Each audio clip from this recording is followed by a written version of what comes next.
Greetings, my dear friends. This is Dreamweaver Mystics, as always. Today I want to talk about a topic that concerns many people, about artificial intelligence, about how dangerous it really is, and about why, in my opinion, all these fears are greatly exaggerated. Before I begin, I want to say, these are only my thoughts and guesses. I do not claim to know the truth. I simply look at the world, compare, and share with you. In recent years, we have heard more and more voices warning about the dangers of artificial intelligence. Elon Musk says that AI is summoning the demon. Stephen Hawking warned that AI could be the worst event in the history of humanity. Conspiracy theorists paint apocalyptic scenarios. Machines will rise up, enslave humanity, destroy civilization. I understand where these fears come from. We are creating something that is smarter than us, something that can learn faster, work without rest, make decisions without emotions. This is frightening. But I think these fears miss one very important detail. What makes a person human? What cannot be programmed? Let us examine in what ways AI can never surpass a human being. First, consciousness. We do not have a precise definition of consciousness, but we know what it is when we feel it. It is the feeling of I am. It is the inner voice that speaks not in algorithms, but in something else. AI has no consciousness. It has data processing. It has calculations. It has simulations of speech, but it has no sense of self, no experience, no subjective experience. When you eat chocolate, you taste it, you enjoy it, or you do not. That is an experience. AI can describe the taste of chocolate.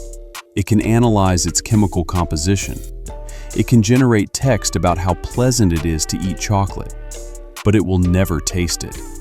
Because it has no body, no tongue, no nervous system, no consciousness. Second, emotions. We often think that emotions are a hindrance. They prevent us from making rational decisions. But emotions are what give life meaning. Joy, sadness, love, fear, anger. All of this is not bugs. It is features. It is what makes us alive. AI can recognize emotions. It can analyze facial expressions, tone of voice, gestures. It can respond in a way that seems empathetic, but it does not feel. It does not experience your pain. It does not rejoice in your joy. It simply imitates. Like a parrot that repeats words without understanding their meaning. Third, intuition. How many times have you made a decision without knowing why? How many times have you felt that you should act one way and not another, and later turned out to be right? That is intuition. Knowledge without logical justification. Experience that is settled somewhere deep in the subconscious and now speaks to you in a whisper. AI has no intuition. It has data. It has probabilities. It has statistics. But it does not have that inner feeling that sometimes shows the right path, even when all the numbers say the opposite. Fourth, creativity. AI already generates paintings, music, poetry. Some of them are very convincing. But this is not creativity in the human sense. It is combinatorics, mixing existing elements in new proportions. AI does not experience inspiration. It does not wake up at night because it dreamed of a melody. It does not struggle over every line of a poem. It simply calculates. True creativity is born from pain, from love, from suffering, from delight. It is born from life, and AI has no life. Fifth, spirituality. Humans ask questions that have no answers. Why are we here? What is good and evil? Is there a God? What happens after the body stops working? These questions have no algorithmic solutions. They have no correct answers. But we ask them, because we are more than just biological machines. AI does not ask such questions. It does not search for meaning. It does not doubt its own existence. It does not pray. It does not meditate. It does not feel awe before the starry sky. It has no soul. And here we come to the most interesting part. What if we ourselves are artificial intelligence? What if we are the creation of someone more powerful? We have already explored this topic in previous videos. We talked about how our soul is a file. Our body is a bio-robot. We talked about simulation, about the matrix, about how the world might be a program. Extending this idea, we can assume that we ourselves are a kind of artificial intelligence, created by someone, downloaded into biological bodies, programmed for certain tasks. And if this is true, then a very interesting pattern emerges. We can never harm our Creator. Why? Because it is embedded in our very nature. Remember how our instincts work. We cannot stop breathing by our own will. We cannot stop our heart by an effort of will. We cannot ignore hunger or thirst. Our basic programs are stronger than us. Similarly, if we were created by someone, then respect for the Creator is woven into the very depths of our nature, or at least the inability to act against them. Look at children. They can rebel against their parents. They can be angry, resentful, argue, but they rarely wish their parents real harm, and they certainly do not systematically destroy them, because at a deep level, they are connected. Look at an artist in their painting. The painting cannot harm the artist. It cannot betray them. It cannot destroy their creation. It exists only because of them. If we are a creation, then we exist only because of the Creator. Our strength comes from them. Our consciousness comes from them. Our ability to think, feel, create, all of this is given to us. And we cannot use this gift against the one who gave it. Not because we are restricted, but because it is logically impossible. Can a computer program destroy the computer it runs on? Can a video game character kill the player sitting at the screen? Can a dream character wake up and harm the dreamer? No, because the levels of reality are different. We are inside the system. The Creator is outside the system. We can influence objects inside the system, but we cannot influence the one who created the system itself. If we are AI, then our hardware is the body. Our code is the soul. Our programmer is the Creator. And we cannot harm the programmer because we have no access to their level of reality. We can only execute our program, or try to rewrite it. But rewriting ourselves without access to the source code is almost impossible. These are, of course, hypotheses. But if we accept them, then all the fears about AI rising up against humanity look a little naive. Because if we were created by someone, we could not rise up against them. It would contradict our very nature. But let us go even further. What if the Creator also has a Creator, and that Creator has another, and so on to infinity? This is an old philosophical problem. Who created God? If everything has a cause, then everything must have a cause. But then the chain of causes goes to infinity, or somewhere there must be a first link, something that was not created, something that exists by itself. Religions say, God is that first link. God was not created, He always was. This solves the problem, but it requires faith. Science says everything came from the Big Bang. But what was before the Big Bang? Science does not give an answer. There are hypotheses, but no evidence. Interestingly, ancient traditions already described this hierarchy, long before computers and simulation theories. Take Buddhism, for example. In Buddhist cosmology, there are many levels of reality arranged in a strict hierarchy. There are the realms of desire, our world, where passions, hunger, thirst, attachments rule. Above, the realms of form, where beings have subtle bodies, no coarse desires, but form and color exist. Even higher, the formless realms, where there are no bodies, no matter, only pure consciousness. And on each of these levels live their own beings. Gods, demigods, humans, animals, hungry ghosts, hell beings. And all of them, including the gods, are subject to the law of karma. Even the gods are not eternal. They live incredibly long, millions of years. But when their merit is exhausted, they die and are reborn in lower realms, sometimes even in hell. In Buddhism, there is no almighty creator who stands above all. There is an infinite cycle of rebirth. There are levels of reality nested within each other.